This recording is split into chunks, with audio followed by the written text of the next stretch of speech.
இன்று அவருடைய சத்தம். எழுதியவர் சகோதரர் சகரியா பொன்னன் அவர்கள். நாள் ஜூன் 7. ஜீவியமும் ஊழியமும் தேவ பலனால் கட்டப்பட வேண்டும். நித்தியத்தில் என்றென்றும் நிலைத்து நிற்கும் தரம் கொண்ட ஊழியம் யாதெனில், மிகுந்த மனத்தாழ்மையுடன் பரிசுத்தாவியின் வல்லமையை சார்ந்து கொண்டு செய்திடும் ஊழியமே ஆகும். ஆகவேதான் நம் சுயத்தை வெறுமையாக்கும் பாடத்தை இப்பொழுதே நாம் கற்றுக்கொள்ள வேண்டும். நம் சுய வாழ்க்கை மிகுந்த தந்திரம் கொண்டதாய் இருக்கிறபடியால் ஊழியம் என்ற பெயரில் தேவனுடைய பரிசுத்த ஸ்தலத்திற்கு கூட துணிந்து செல்லும் அளவிற்கு வஞ்சனை நிறைந்ததாய் இருக்கிறது.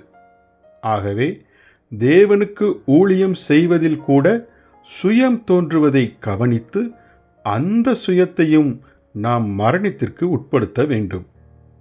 தேவனுடைய ஊழியம் விசுவாசத்தின் கிரியையாக மாத்திரமே இருந்திட வேண்டும்.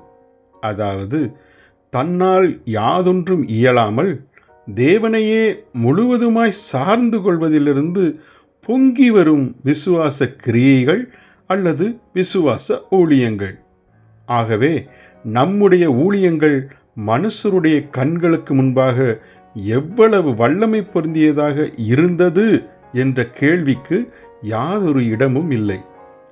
நமக்கு முக்கியமான கேள்வியாக இருப்பதெல்லாம், நம்முடைய ஊழியம் பரிசுத்தாவியின் கிரியைகளின் நிமித்தம் தோன்றிய ஊழியமா அல்லது நம் சொந்த முயற்சியில் தோன்றிய ஊழியமா என்ற கேள்வியே மிக முக்கியமாகும். எவ்வளவு ஊழியங்கள் நடந்தது என்பதை குறித்து தேவன் ஆர்வம் காட்டுவதே இல்லை.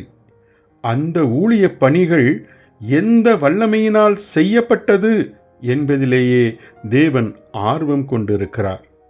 அந்த ஊழியங்கள் பணத்தின் வல்லமையினால், புத்தி கூர்மையின் வல்லமையினால் செய்யப்பட்டதா அல்லது பரிசுத்தாவியின் வல்லமையினால் செய்யப்பட்டதா என்ற கேள்விகளே முக்கியமாகும். நாம் செய்வது மெய்யாகவே விசுவாச கிரியையான ஆவிக்குரிய ஊழியங்கள் தானா என்பதை அறிந்து கொள்ள இந்த கேள்விகள் மிக நல்ல பரீட்சையாய் இருக்கிறது. ஆம், தேவன் அளவில் அல்ல, தரத்திலேயே அதிக ஆர்வமுள்ளவராய் இருக்கிறார். அன்று பழைய ஏற்பாட்டின் நாட்களைப் போலவே இன்றும் தேவனுடைய மெய்யான ஊழியங்கள் பலத்தினாலும் அல்ல, பராக்கிரமத்தினாலும் அல்ல, பரிசுத்தாவியின் வல்லமையை கொண்டுதான் செயல்படுகிறது. இந்த அடிப்படையிலான சத்தியத்தை நாம் மறந்துவிட்டபடியினால்தான் ஜீவியத்திலும் ஊழியத்திலும் தேவன் மகிமைப்படவில்லை. ஜெபிப்போமா.